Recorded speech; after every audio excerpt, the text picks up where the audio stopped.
It's Dr. Lisa and Amy O from the Parenting the Mental Health Generation podcast.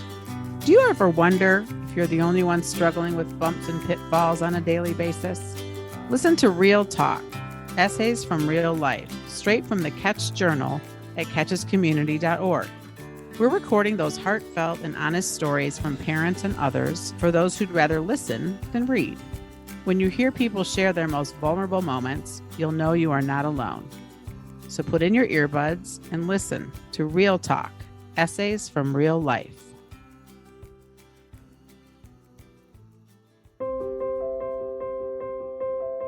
In real life, alone at a full holiday table.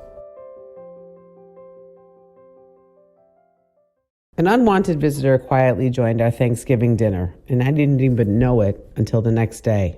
Some of my family with whom I shared Thanksgiving still don't realize he was there. The guest didn't visit with everyone. He didn't interrupt all the table talk and force himself into every conversation that made up the laughter-filled meal. But he definitely sat down, very close to some of us. He insistently pushed his way in, and he would not shut up. Grief came to Thanksgiving. He was unexpected and unwelcome, but that didn't deter him from making appearances throughout the day. And I didn't even see him. I didn't even know he'd been there until the next morning, when the pain left by his visit was too much for my daughter's partner to bear. Grief did his job. He came, and he reminded us of a loss unspeakably difficult, and of the big, dark, and overwhelming hole that remains. But grief brought love to Thanksgiving, too.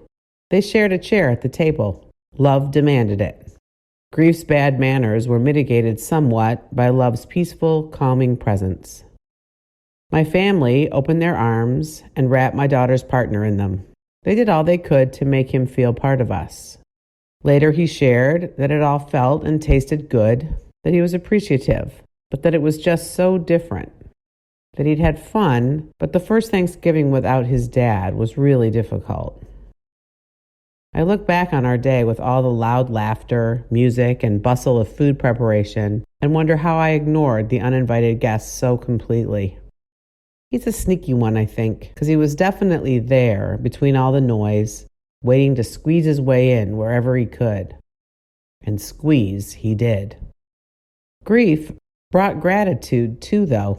Gratitude didn't take a seat, but rather wound its way above, under, and throughout our table. We were thankful to be together from all across the country, sharing time and making new memories. My daughter's partner was grateful for memories already made and held tightly in his heart forever. Sometimes, I think, his heart got so full that he could hardly breathe or talk, much less enjoy his slice of pie. He felt alone at a very busy, full table. Now we've stepped aside and made room for Grief and his companions. He doesn't have to squeeze and sneak around anymore. We've invited him in, and he's got his very own seat at the table, in front of the fireplace, and in the car, wherever we are. Since Thanksgiving Day, my daughter's partner has shared a lot about his father. We looked at photos, too. He told us about their holiday traditions and those things to which he's accustomed. I hope we are helping him remember his dad and all that they were and are. I hope we are helping him miss his dad and sit next to Grief more comfortably. I hope that memories and stories of his dad feel welcome here and will always be a part of our holidays in the years to come. When invitations go out for the next holiday celebration, Grief will be included on the guest list. He'll be received warmly. Sharing the table with Grief will feel familiar, more comfortable, and just right. And without the squeeze, there will be more room for some other guests too.